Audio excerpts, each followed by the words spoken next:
পশ্চিমবঙ্গের সেই সময় যে রাজনীতিতে ছিল এবং বামফ্রন্টের দীর্ঘ 34 বছর শাসনকালে বিশেষ করে পশ্চিমবঙ্গের আপামর জনসাধারণ অত্যন্ত ক্ষুব্ধ এবং শিক্ষা, স্বাস্থ্য, চাকরির ক্ষেত্রে যা অরাজকতার সৃষ্টি হয়েছিল তাকে অত্যন্ত পরিবর্তন করার প্রয়োজন মনে করে মমতার সঙ্গে কংগ্রেস হাত ধরেই নির্বাচনটা করেছিল। সেখানে তার প্রেক্ষিতে মমতা ব্যানার্জি ক্ষমতা এসেছে। মমতা ব্যানার্জি ক্ষমতা আসার পরে আজকে 14 বছরের মধ্যে যে অরাজকতার সৃষ্টি করেছে তাতে মাটি চোর, পাথর চোর, চাকরি চোর থেকে আরম্ভ করে শিক্ষা চোর, স্বাস্থ্য চোর, সমস্ত জায়গাতে তার মন্ত্রিসভার সদস্যরা এমনকি যারা স্বয়ংশাসিত সংস্থা মন্ত্রিসভার তার যারা কর্মকর্তা সকলেই দুর্নীতির সঙ্গে যুক্ত। তার খাদ্য বিভাগের মন্ত্রী অ্যারেস্ট হয়েছে, তার শিক্ষা হয়েছে, স্বাস্থ্য হয়েছে, একেবারে অরাজকতা তৈরি হয়েছে। তার ফলে তো আমরা নিশ্চয়ই সন্তুষ্ট নই, এর পরিবর্তন হওয়ার দরকার আছে।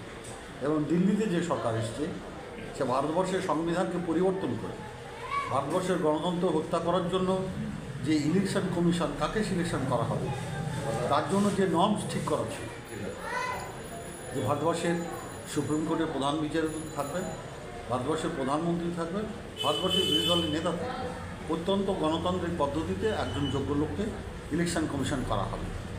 কিন্তু মোদীজি তৃতীয়বার ক্ষমতা আসার জন্য তিনি বুঝতে পারছেন যে তার পায়ের তলার মাটি নেই। এই কারণে ইলেকশন কমিশনকে কাজে লাগিয়ে আজকে তিনি ভোট চুরি রাস্তায় নেমেছেন।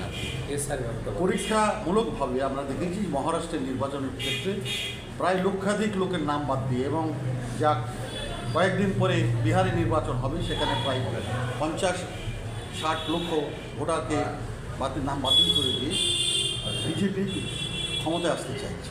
সেই একইভাবে এসআইআরকে সম্বল করে পশ্চিমবঙ্গেও ভোটার লিস্ট সংশোধনের নামে বৈধ ভোটারদের বাদ দিয়ে আবার মোদিজি এখানে হিন্দু মুসলমানের লড়াই লাগাতে চাইছেন। লড়াই লাগিয়ে তৃতীয়বারের জন্য তিনি দিল্লিতে যে আসতে পারেন তার জন্য ইলেকশন কমিশনকে দিয়ে নতুন খেলা আরম্ভ করেছেন। এর বিরুদ্ধে মোদিজি এবং দিদিজি যে ভরসা নিয়ে দিদিজিকে নিয়ে আসা হয়েছিল, যে ভরসা নিয়ে ভারতবর্ষে মোদিজিকে মানুষ বেছে নিয়েছিল যে কালো টাকা তিনি উদ্ধার করবেন, উদ্ধার করে সেই টাকা প্রত্যেকটা মানুষের অ্যাকাউন্টে পৌঁছে দেবেন, বেকার যুবক যুবতীদের প্রতি বছর 2,000 টাকা 2 কোটি টাকা 2 কোটি বেকার যুবকের চাকরি দেবেন।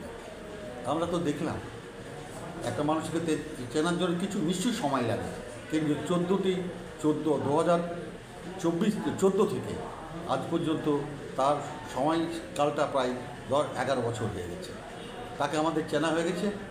যে মমতা ব্যানার্জি সর্বহারার নেত্রী হিসাবে পশ্চিমবঙ্গে একটা সময় আওয়াজ তুলে নির্বাচনে জিতে এসছেন, তাকেও আমাদের চেনা শেষ হয়ে গেছে। তার চুরি করতে কিছুই বাকি নেই। কাজে তাকে এই দুজনকে, দিদিকে এবং মোদীকে অপসারিত করার ভারতবর্ষের প্রত্যেকটা গণতান্ত্রিক যারা নাগরিক তাদের একটা কর্তব্য করতেছে। আমাদের সেই কারণেই আমরা ভারতীয় জাতীয় কংগ্রেসের পক্ষ থেকে রাহুল গান্ধীর নেতৃত্বে জাতীয় কংগ্রেসের পক্ষ থেকে স্বাক্ষর সংগ্রহ করে ভোট চোর গদি চোর স্লোগানের মধ্য দিয়ে মোদীকে আমরা 2019 সালে নির্বাচনে পরাস্ত করতে চাই এবং 2026 সালে যে নির্বাচন পশ্চিমবঙ্গে হবে এই চুরির নেত্রী তাকেও আমরা পশ্চিমবঙ্গ থেকে দূরে হতে চাই।